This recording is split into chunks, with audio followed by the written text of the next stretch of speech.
السلام عليكم مشاهدينا الكرام. تحياتي للأصدقاء، تحياتي المشاهدين، تحياتي المتابعين ديالي إن شاء الله.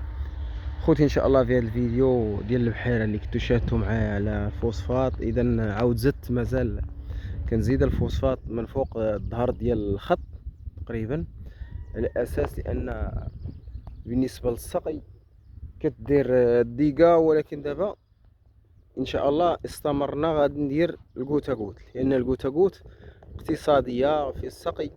وبالنسبه للخط ديال الفوسفات كما شاهدتوا معايا خوتي، كنا درنا حدا الجوانب ديال الخط 30 سنتيم بحال هذا تقريبا، وكنحط واحد الكمشه. كنزيد ثاني عند الاخر حتى هو كذلك، حتى هو 30 سنتيم كنحط في هذا الاتجاه. دابا عاود درت في هذا الاتجاه، بعدت واحد نص متر وحطيت هنا في الاتجاه الاخر.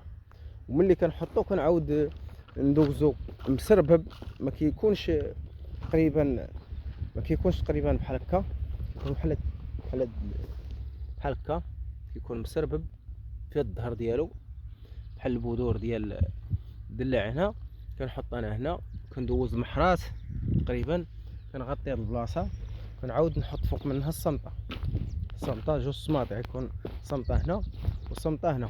بالنسبه للانبات وكيفاش مستقره غاده كتشاهدوا فيها خوتي معايا، لان عندها جوج سقيات، هذه دابا عندها جوج سقيات. وبالنسبه للحرث كما كانوا كتبوا لي الاخوان في التعاليق كيفاش ندير الحرث وكيفاش كذاك الى اخره، البحيره كيفاش خاصنا نستمروا فيها.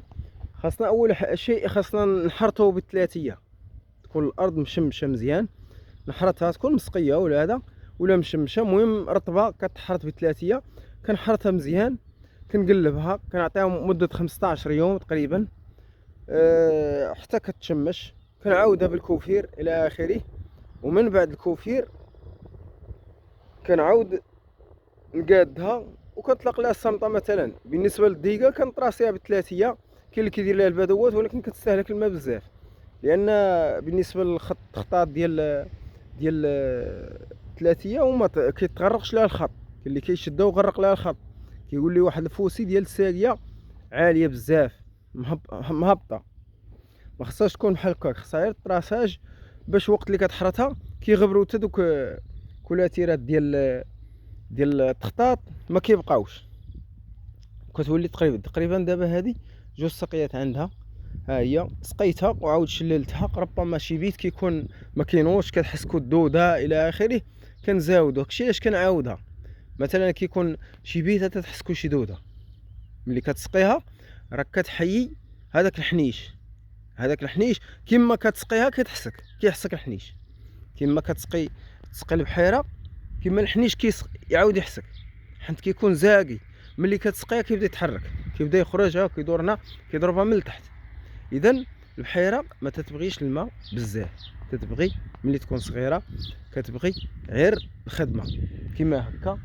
ها هي بدون اعشاب ضاره هنا كتبان لكم، ها شتيها، ها كامله تقريبا.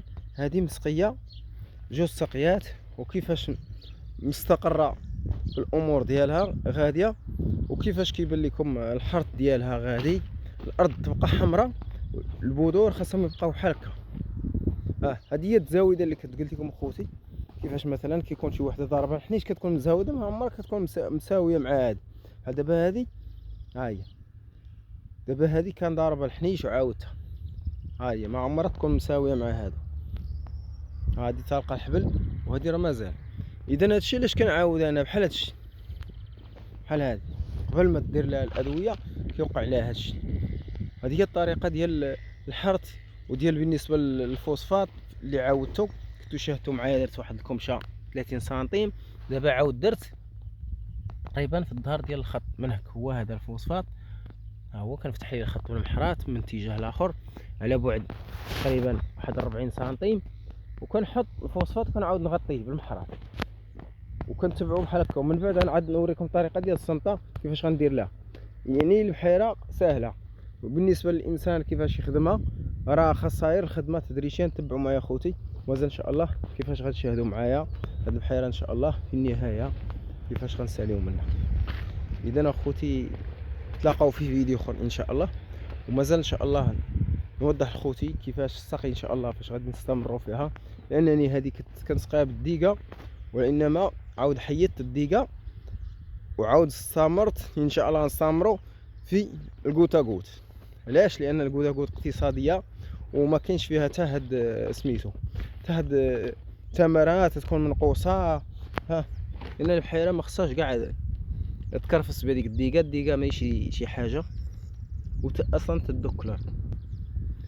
اذا مازال اخوتي ان شاء الله نتلاقاو في فيديو اخر. دمتم بخير والى اللقاء.